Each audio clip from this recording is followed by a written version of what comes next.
Buenos días con todas y con todos. Soy Carlos Calderón, magistrado,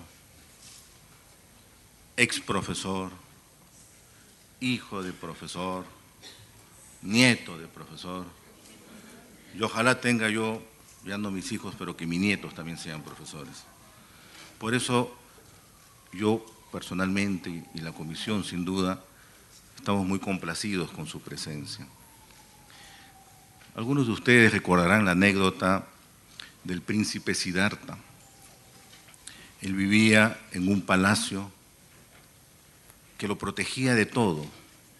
Su familia no quería que supiera del dolor, ni de la pobreza, ni de la muerte. Pero un día el príncipe Siddhartha, ya joven, se escapa de palacio y caminando encuentra una persona que pedía algo para comer, un mendigo. Y se sorprende que en el mundo haya pobreza. En su mundo ideal eso no existía. Sigue caminando y encuentra a una persona tullida, un lisiado, y se sorprende que en su mundo ideal, en el que no existía eso, hubiera enfermedad. Y sigue avanzando y encuentra un sepelio, y sabe entonces que la gente se muere. Y el príncipe Siddhartha, al saber que había dolor, pobreza y muerte, abandona su palacio y se lanza en búsqueda de sí mismo y se convierte en ese personaje que nosotros conocemos como el Buda. Al príncipe Siddhartha se le abrieron los ojos.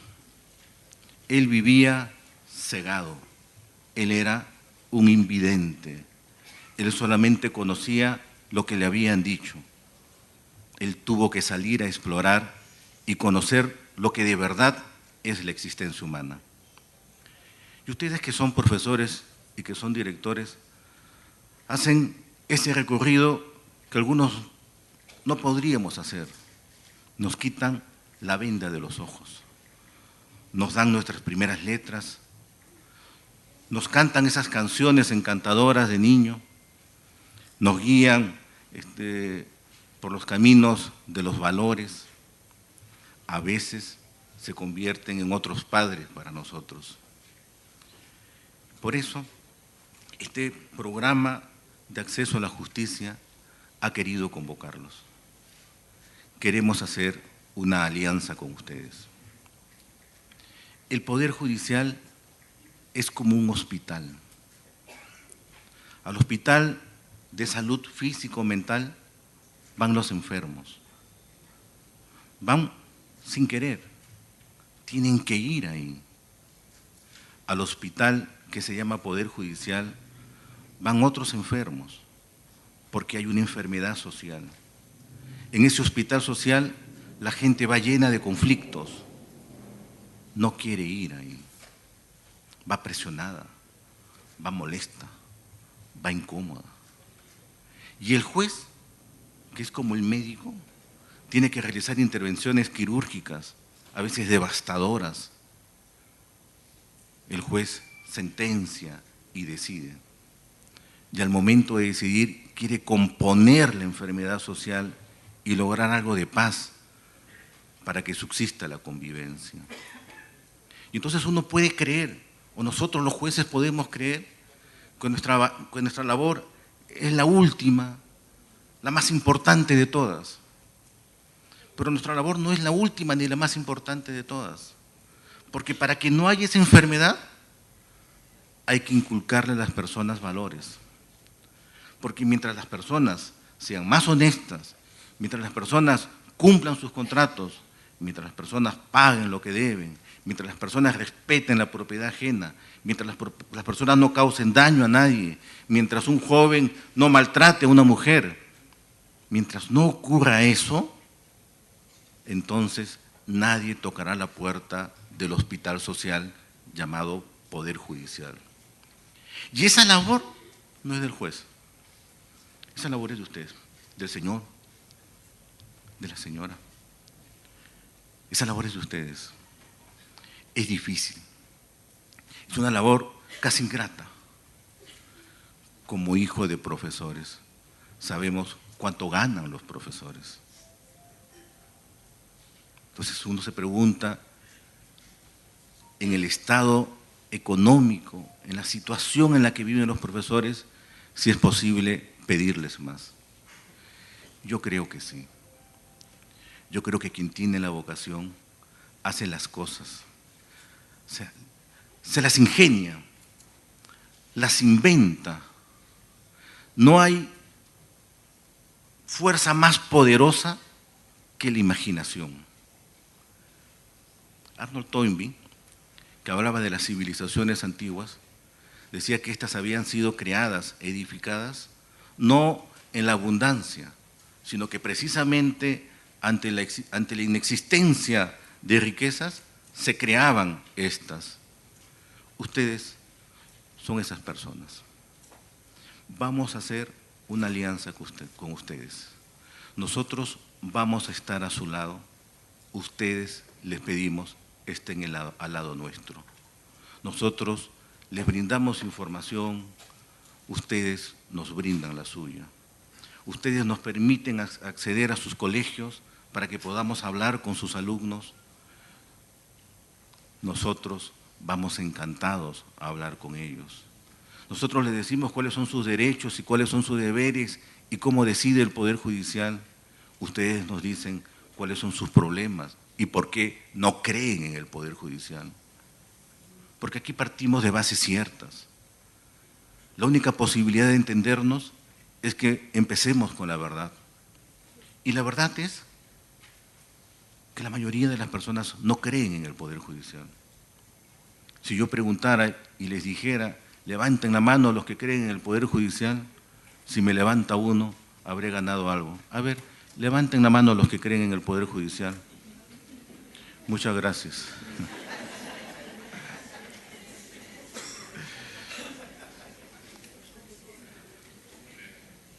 Cuando acabe esta alianza, algunos van a creer en el Poder Judicial. Pero fíjense esto, que casi no es correspondido. Mientras ustedes no creen en el Poder Judicial, nosotros sí creemos en ustedes.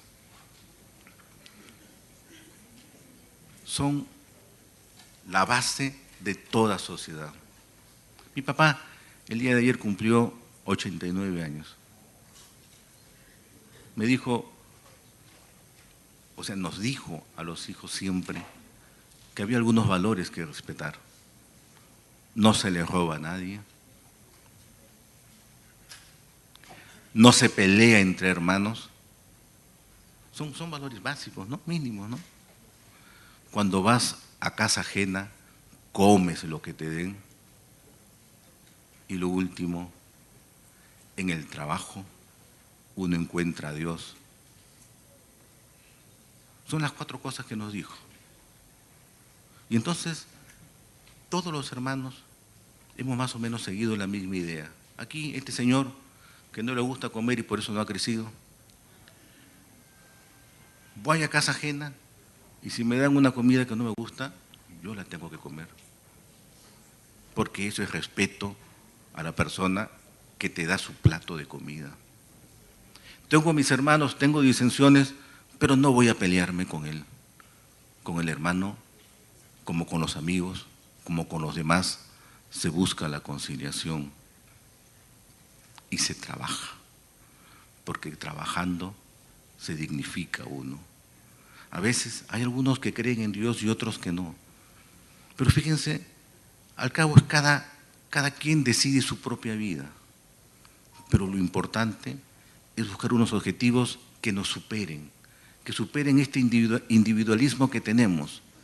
Y algo que supera eso es el trabajo entregado a los demás. Fui profesor en el año 1984, profesor de niños. Tenían 7 años de edad. Y yo me dije, en ese entonces era joven, tenía 22, era delgado, no como ahora. Yo me dije, ¿qué le puedo enseñar a unos chicos de 7 años? Me quedé 3 años con ellos. Y creo que ellos me enseñaron más a mí que yo les enseñé a ellos. Tenían un espíritu lúdico, de juego, como trabajábamos o como trabajaba en lo que era la campiña, que entonces no estaba habitada y quedaba a una iglesia que se llamaba San Juan, una iglesia colonial. Había campo en ese entonces en la campiña para Surco. Hacíamos nuestras clases, porque al comienzo nuestras clases eran formales, pero después hacíamos las clases en el campo. Yo, que nunca había volado un cometa, aprendí a volar cometa con ellos. En realidad les mentí. Un chico que había volado el cometa y que lo tenía bien alto me dijo: sostenga, doctor, profesor, sostenga, profesor, la pita. Y yo la sostuve. Llegaron los demás alumnos y dijeron: manja, el profesor qué bien sabe volar el cometa. Yo jamás había volado un cometa y jamás lo he hecho.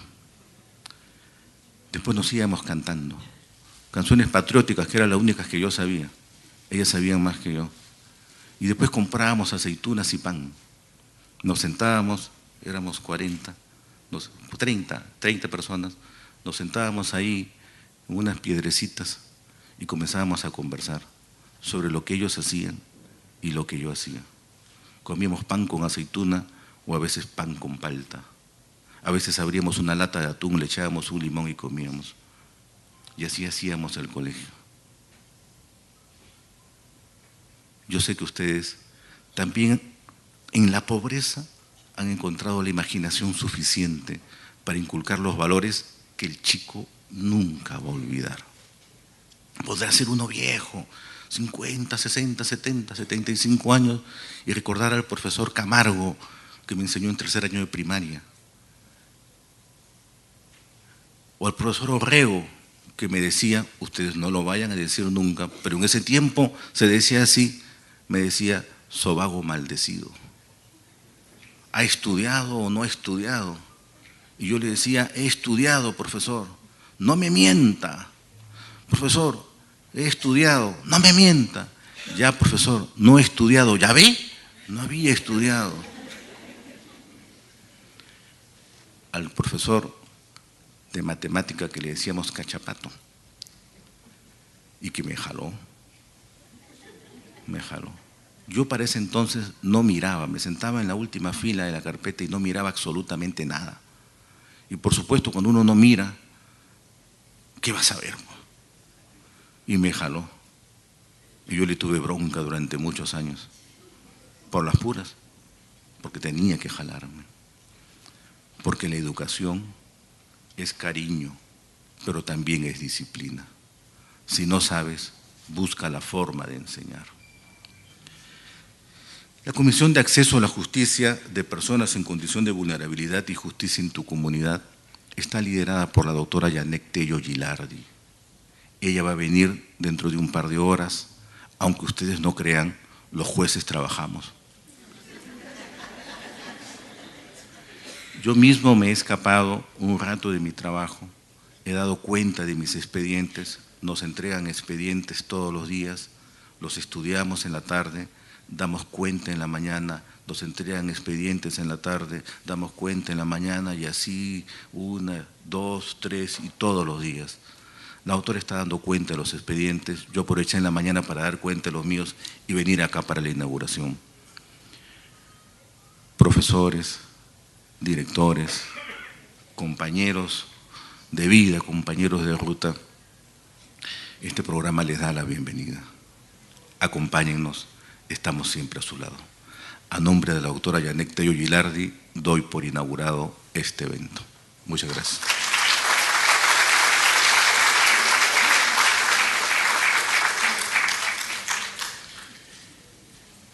Y como no hay maestro de ceremonia, seguiré yo como maestro de ceremonia. Primero, la doctora Maruja también forma parte de este programa. Ella después va a hablar con nosotros. Maruja y Sarita, ¿están acá?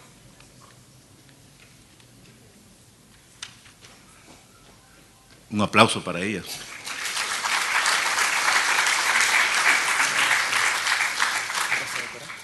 Sara Gaspar y Maruja Hermosa forman parte de esta comisión. Ellas, más o menos les voy a contar cómo es este asunto. Los jueces no podemos estar sentados en nuestro sitio, así es. O sea, nos quedamos sentados en nuestro sitio esperando que la gente nos toque la puerta, a ver qué demanda presenta. Bueno, así cumplimos nuestra labor, ganamos nuestro sueldo y nos vamos a nuestra casa. Pero así no hacemos patria. Así no se salva la sociedad, así este hospital no funciona. Entonces, como no puede funcionar así, algunos jueces hace muchos años dijeron, no, esto es un asunto de movimiento. Los jueces no pueden estar sentados, los jueces tienen que ir a buscar a los justiciables. Y entonces dijimos, ya, vamos a hacer algo que se llama justicia en tu comunidad. ¿Qué cosa es justicia en tu comunidad? Vamos a barrios, vamos a hospitales, vamos a diferentes pueblos y le decimos, señores, estos son sus derechos. Vamos a hablar sobre violencia, ya está, hablamos sobre violencia. Vamos a hablar sobre prescripción adquisitiva para adquirir la propiedad, ya hablamos sobre prescripción adquisitiva. Ese era el trabajo que hacíamos. De pronto nos dimos cuenta que ese trabajo, siendo tan importante, todavía, y voluntario, todavía era insuficiente. ¿Y qué se hizo? Vamos a hacer un programa para respetar unas reglas que se llaman las reglas de Brasilia, para apoyar a los discapacitados y a las personas vulnerables, y vamos a hacer ahora, dijimos, justicia itinerante. Entonces, justicia itinerante es sacar las mesas de parte, no donde están ahí en la oficina, sino irnos a los pueblos alejados donde no llegan los juzgados, y después ir los jueces también allá a emitir sentencia. Y dijimos más, oigan, los invidentes pueden caminar por Palacio de Justicia o no pueden caminar por Palacio de Justicia. Hay una rampa en Palacio de Justicia, es decir, nosotros que defendemos los derechos, ¿los defendemos bien? O en casa de herrero, cuchillo de palo. Y dijimos en casa de herrero, cuchillo de palo, y eso no puede ser. Por lo tanto, ¿saben qué? Hay que pensar en otros, y los otros son los invidentes, los otros son los que no pueden movilizarse, y para eso también hay que hacer justicia. En este caso específico, lo que nos toca a nosotros en este momento es hablar sobre algunas cuestiones. Yo voy a hablar sobre los derechos y deberes del director, pero claro, cuando a mí me dicen hablar sobre los derechos y deberes del director, yo un poco estoy nervioso, porque ¿cómo voy a hablar de sus derechos y deberes si ustedes los conocen mejor que yo? Entonces, yo casi soy un convidado de piedra, por eso me van a perdonar, voy a tratar de hablar de eso, y si me equivoco, ustedes hacen como que no escucharon. Ustedes dicen. Muy bien, tengo 20 minutos. Yo hablo mucho, me tienen que quedar. Cuando me estaba, le estaba pidiendo la mano a mi esposa, hablaba tanto que mi esposa me decía, ya cállate, ya. ¿Quieres casarte conmigo, sí o no? Muy bien, empecemos con esto. Empecemos hacia la idea de un Estado nuevo. Este Estado no se creó de la nada. El siglo XVI es uno de los siglos más importantes en el universo, porque el siglo XVI es un siglo de descubrimientos. Ptolomeo decía que la Tierra es el centro del universo. Fíjense en una concepción que cree que la Tierra es el centro del universo. Es una concepción estable, segura, fija, inmutable. Pero viene Copérnico y nos dice, eso no es así. La Tierra no es el centro del universo. La Tierra es apenas un pequeño planeta. Y ese pequeño planeta gira en torno al Sol. Viene Galileo y nos dice, sí, en verdad la Tierra se mueve, pero ¿cómo se va a mover? Algo que es fijo, que ha sido creado y diseñado por una mano invisible, por un espíritu todopoderoso. ¿Cómo se va a mover? Yo no estoy cuestionando que hay ideas religiosas, simplemente estoy señalando el contexto del siglo XVI. Pero Galileo nos dice, no, la Tierra se mueve. Viene Pascal y Pascal nos dice, el hombre, el ser humano se diría ahora, es una chispa entre dos nadas, entre la nada antes de existir y la nada después que muere. ¿Pero cómo es eso? Si el hombre sobrevivía, resucitaba, ¿cómo el hombre va a ser esa chispa entre dos nadas? Y viene Gutenberg y nos entrega el libro, la imprenta. Ya existían libros antes y ya existían imprentas artesanales antes. Lo que Gutenberg nos entrega es la imprenta industrial. Y al entregarnos la imprenta industrial, nos da el material para la lectura. Y al entregarnos el material para la lectura, nos da la posibilidad de que cada uno realice su propia interpretación. Ya no otro que nos diga cómo pensar, sino nosotros mismos los que podemos realizar nuestra propia interpretación. Ese siglo XVI, que es el siglo del individuo, tiene que crear sus propios héroes. La novela surge en el siglo XVI. Antes del siglo XVI podían haber atisbos de novelas, romances, le decían, pero en el siglo XVI surge la novela. Y una construcción tan importante como esta tiene un héroe epónimo como es Don Quijote, que además significa la destrucción de la caballería medieval.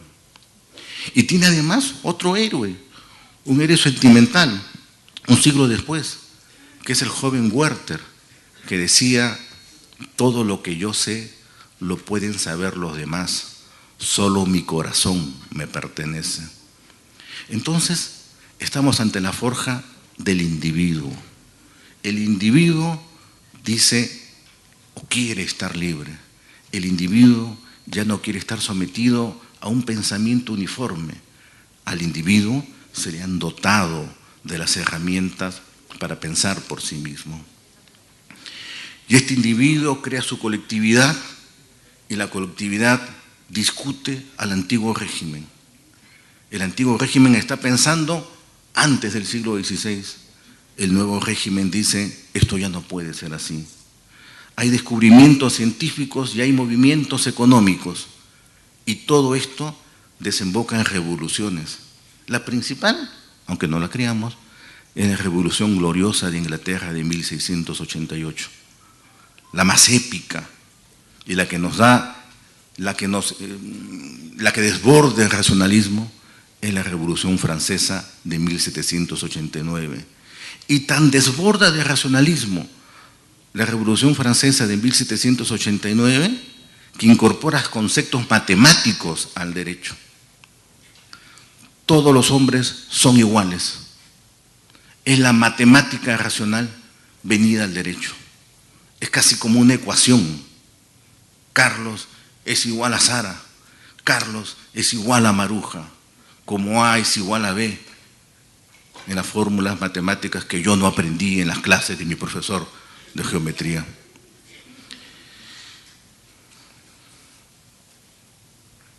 Esta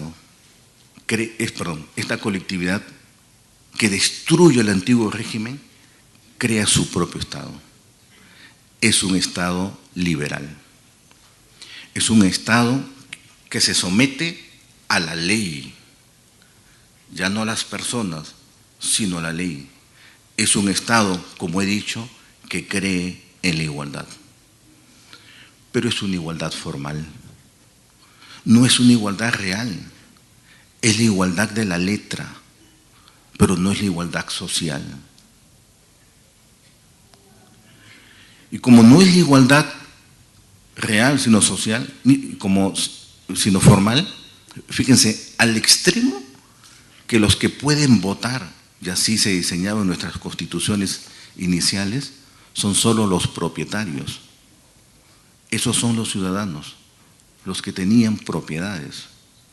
Y por lo tanto, empezaba, bajo la idea de una igualdad, empezaba esta lucha por la vida en una desigualdad real. Por lo tanto, este Estado liberal entró en contradicción consigo mismo y comienzan a crear otra serie de derechos. Son los derechos económicos, son los derechos sociales, son los derechos culturales. Y se crea un Estado que ya no es liberal, sino que se llama o quiere llamarse Estado social y constitucional de derecho. Es un Estado que comienza a dotar al individuo de ciertas herramientas. ¿Y saben por qué?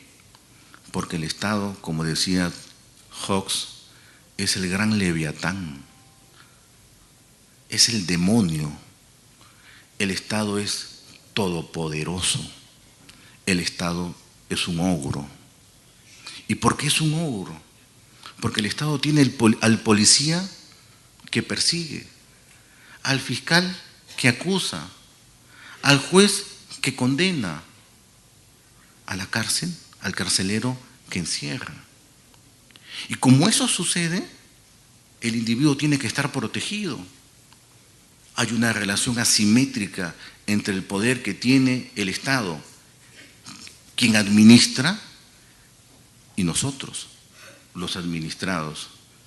Y para equilibrar ese poder, entonces tenemos que dotarle de ciertos derechos a las personas. Y ustedes dirán, ¿para qué habla tanto y no entra al tema? Y es que hablo de esto porque esa construcción genera una serie de racionalidades jurídicas. Ustedes tienen su manual de régimen disciplinario para directores de instituciones educativas públicas. Ese manual tendría un antecedente lógico que es más o menos lo que yo he mencionado, y tiene un antecedente jurídico. Ese antecedente jurídico está en la Ley General de Procedimientos Administrativos. Todo lo que ustedes van a hacer con el manual de régimen disciplinario tienen que tenerlo en cuenta o tienen que evaluarlo conjuntamente con su Ley General del Procedimiento Administrativo. Su manual en la mano izquierda, su Ley General del Procedimiento Administrativo en su mano derecha, y al frente su Constitución. Porque lo primero que se va a cautelar es la existencia del debido proceso. El debido proceso no es una noción nacida en el derecho continental, es una noción anglosajona, asumida por el derecho continental. De aquí tampoco no es, como a veces se enseñaba en los colegios, un asunto de memoria y de dar definiciones que mañana nos olvidamos. El punto es tener algunos tics para recordar. ¿Qué cosa es el debido proceso? Es el respeto de determinadas garantías mínimas. Pueden haber otras garantías, pero esas garantías mínimas siempre tienen que ser respetadas. Y si esas garantías mínimas no son respetadas, entonces no hay debido proceso. Y si no hay debido proceso, entonces el manual de régimen disciplinario se cae. La sanción que han impuesto se cae. La posibilidad de que los denuncien está latente. La posibilidad de que no puedan defenderse les permite invocar el debido proceso. ¿Y eso dónde está? Eso está en el artículo 139, el 3 y 5 incisos 3 y 5 de la Constitución del Estado. ¿Y cuál es su base? El principio derecho de la dignidad humana, que es la llave de toda interpretación de derechos fundamentales, la dignidad humana. ¿Y qué es la dignidad humana? Ese es un asunto de lo más conflictivo. Pero eso no es nuestro tema, así que yo no lo voy a resolver, tarea para la casa. El punto es que ese debido proceso se traslada al procedimiento administrativo. Ya no se va a llamar debido proceso, se va a llamar debido procedimiento administrativo. Una cosa es el proceso judicial, otra cosa es el procedimiento administrativo, ¿no? De hecho, culminado el procedimiento administrativo, hay la posibilidad de irse a litigar en un proceso judicial. Son cosas distintas.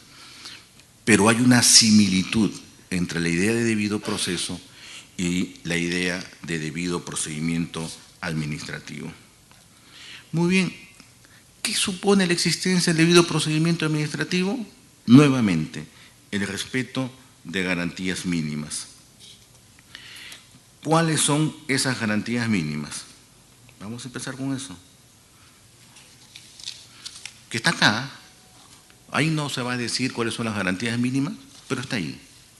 La primera es el derecho a que ustedes sean notificados o que ustedes como directores notifiquen.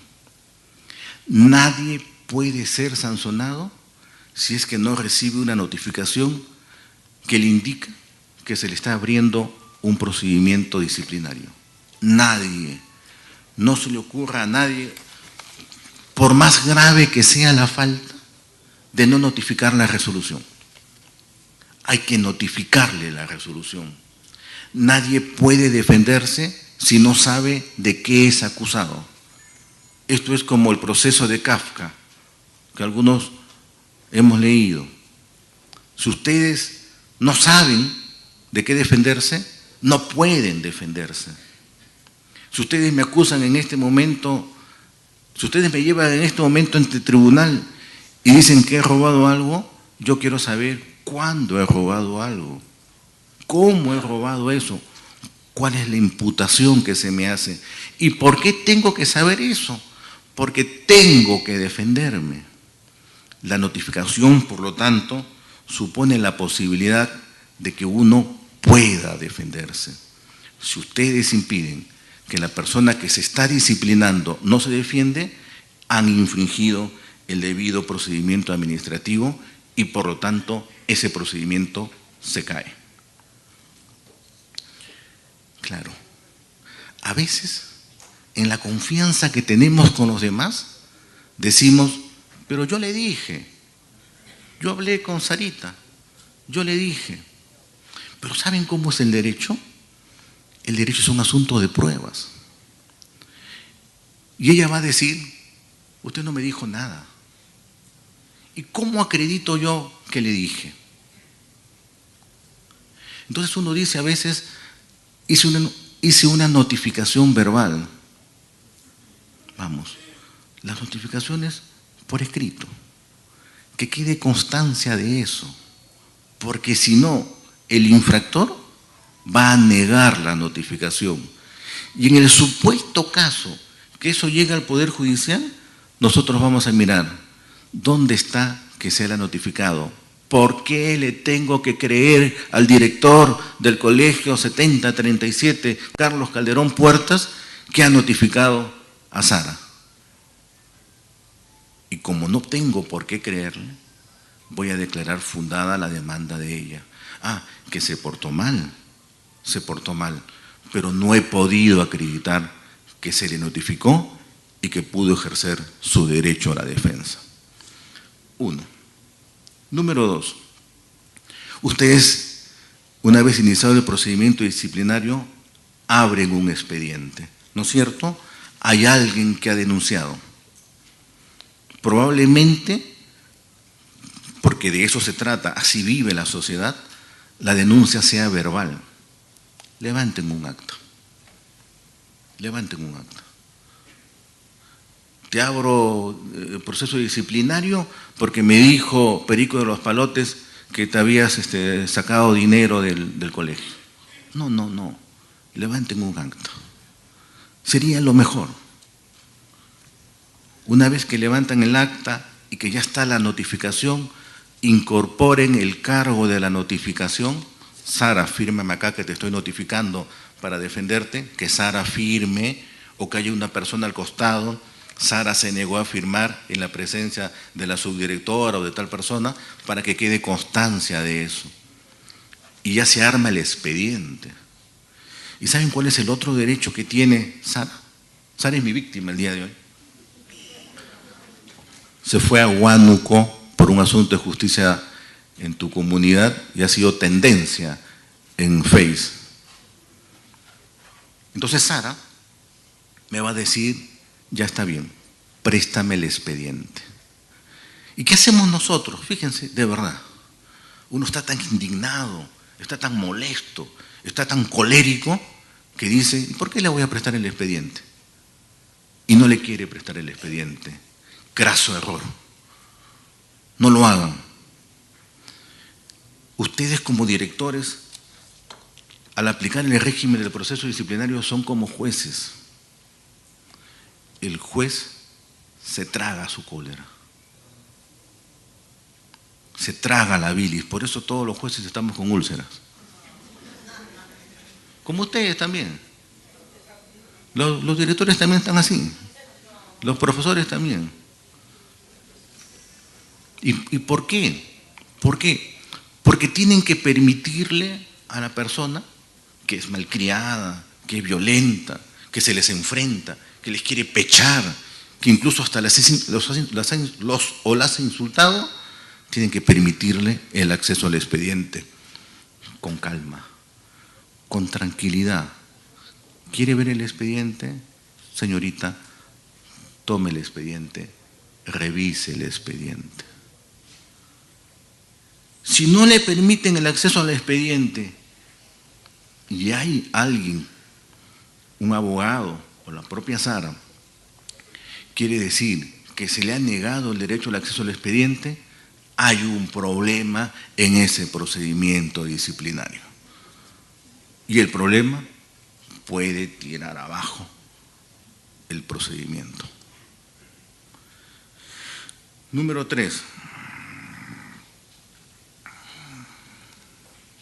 Sara tiene derecho a la defensa. Y ese derecho a la defensa supone que puede venir con un abogado. Yo sé lo que pasa. ¿Y por qué viene este señor aquí? Si el asunto es con la profesora Sara. ¿Por qué tiene que venir el abogado? ¿Qué soy yo? ¿Un delincuente? ¿Por qué? ¿Me vas a denunciar? Otra vez, tranquilidad. Se respira lentamente, se exhala. Tranquilidad. Abogado, tienes derecho a abogado. Tienes derecho a que el abogado hable contigo, tienes derecho a leer el expediente, tienes derecho a que te notifique.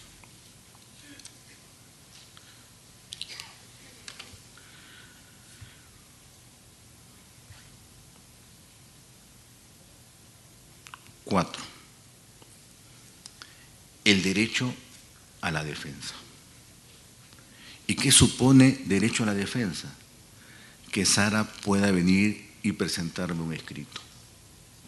Fíjense que en su manual de régimen disciplinario hay días, ¿no? Notifican, 10 días, la persona puede contestar. Esa contestación de Sara es que ella está ejerciendo su derecho a la defensa. Se me imputa que llegué tarde los días lunes, martes, miércoles, jueves y viernes porque me fui a Huánuco a hacer tendencia en Face. Ya está. Ella tiene que descargar eso. No abandonó nunca el centro laboral. Y su derecho de defensa exige que ustedes reciban el escrito.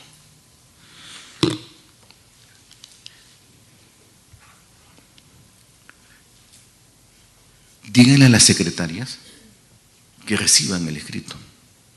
Porque ¿saben lo que hacen los secretarios? Viene Sara, molesta, con su abogado, presentando un escrito, la secretaria toma el escrito, no lo sella, sino se va corriendo a buscar al director o a la subdirectora. Director, ha venido Sara con un abogado, ¿qué cosa hago? Pero puede ser que no esté el director ni la directora y la secretaria no quiera recibir el escrito.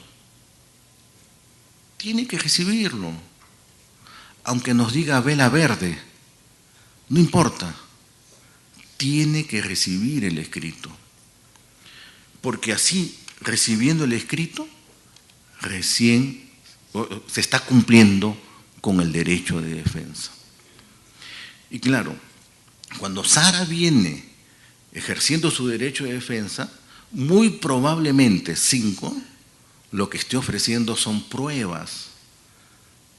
Es decir, en el mismo escrito dice, ofrezco como pruebas de que no llegué tarde el video, las firmas que me tomó la subdirectora, la testimonial de los alumnos que estuvieron en la clase de 8 a 3 de la tarde, qué sé yo.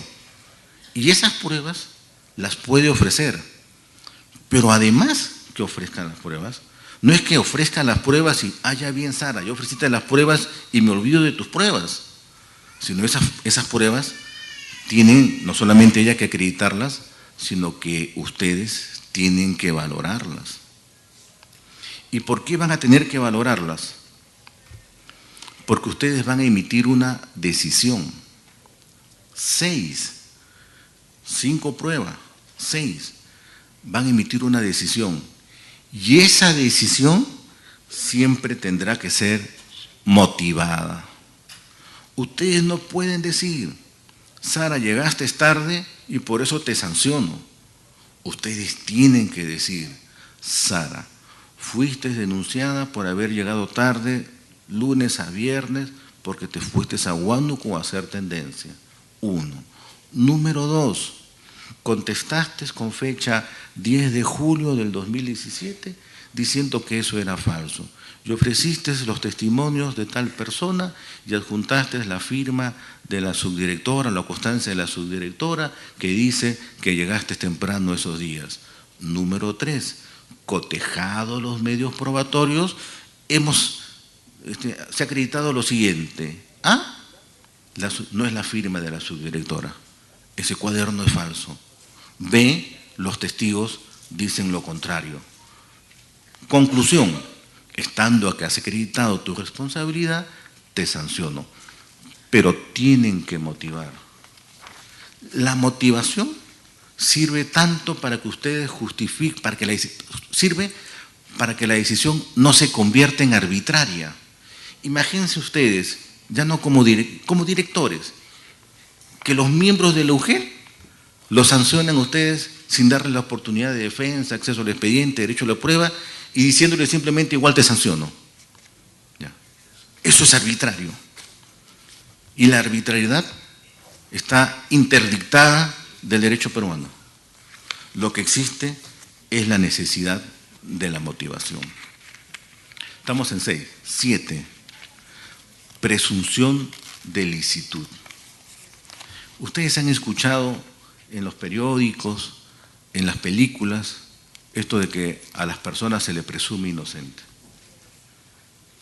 Es un asunto constitucional. Yo puedo creer que el caballero que está allá tomando su jugo de papaya en la esquina es un delincuente. Todo el mundo lo dice. Es más, el señor no trabaja y tiene un Volvo y debe ser delincuente. Pero yo no lo puedo meter preso, porque hay que presumir que él es inocente. Y eso trasládenlo al procedimiento administrativo y se llama presunción de licitud. Y por la presunción de licitud, nosotros vamos a suponer que el administrado, el profesor, el director, si la UGEL lo está sancionando o lo quiere sancionar, siempre su comportamiento ha sido un comportamiento que no riñe con la ley. Por lo tanto, le corresponde a la administración quebrar esa presunción. Si la administración no puede quebrar esa presunción, entonces no puede sancionarlo. Si yo sé exactamente que Sara infringió, pero no puedo probarlo, entonces nuevamente es el inhalar y exhalar. Puede darme furia, puedo tener cólera, puedo decir, qué profesor tan sinvergüenza, puedo pensarlo, pero no lo puedo sancionar, porque lo que va a primar es la presunción de licitud. Y a todos estos puntos, creo que ya estábamos en el número 7, agreguen, yo voy a acabar dentro de 2 minutos, agreguen otros puntos. Ese procedimiento tiene que tener un plazo razonable. O sea, es imposible que un procedimiento que les digan ustedes pueda durar 4, 5, 6, 7 años. No puede ser. La norma indica lo contrario. 6 o 7 años indica que hay una dilación irrazonable que puede ser cuestionada por ustedes por la vía de la acción de amparo. Derecho de ser investigado, creo que es el 9, por alguien imparcial. Si tengo un asunto, un problema con Sara antes, un grave problema, nos trompeamos algún día, yo no puedo emitir la decisión, la tiene que emitir otro, Porque lo primero que va a decir Sara una vez que la sancione es que yo no he sido imparcial, sino que producto de mis broncas anteriores he sido parcializado al momento de cometer la decisión. Luego, el número que sigue, creo que es el 10, es que debe ser sancionado por autoridad competente. Si la norma dice director, sanciona el director. No sanciona a otra persona, sino sanciona el director. Ese, señores, señoras, es el marco general de la Ley General del Procedimiento Administrativo. Eso que está acá está en la Constitución y está en un artículo de la Ley General del Procedimiento Administrativo. Es el 240. Ese 240 de la Ley General del Procedimiento Administrativo tiene que hacerse carne en nosotros, porque entrega todos estos enunciados que yo he mencionado. Y sobre eso está este manual de régimen disciplinario.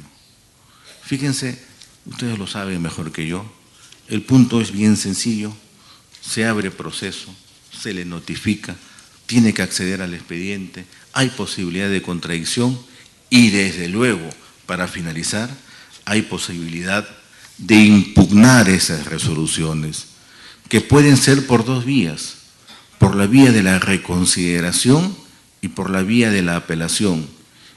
Y la diferencia entre ambas es que en la reconsideración, ustedes mismos que sancionaron, son ustedes mismos los que evalúan la petición del administrado. Ese administrado, al reconsiderar, debe haber ofrecido nuevas pruebas y entonces ustedes evalúan. Pero en la apelación, lo que les está diciendo el administrado es: señor director, apelo, por lo tanto ya no evalúe usted, sino que evalúe la instancia superior, que es la UGEL. ¿No es cierto? Ya. Fíjense, es así de sencillo. Pero aún así, siendo tan sencillo, a menudo nos equivocamos. Ustedes, directores, nosotros jueces. Nosotros jueces también a veces infringimos esa norma. Y por eso hay que hacer la carne, tenerla en la mente, no olvidarse de ella. Y yo con esto acabo, porque la señorita se ha dormido y no la quiero despertar. Muchas gracias.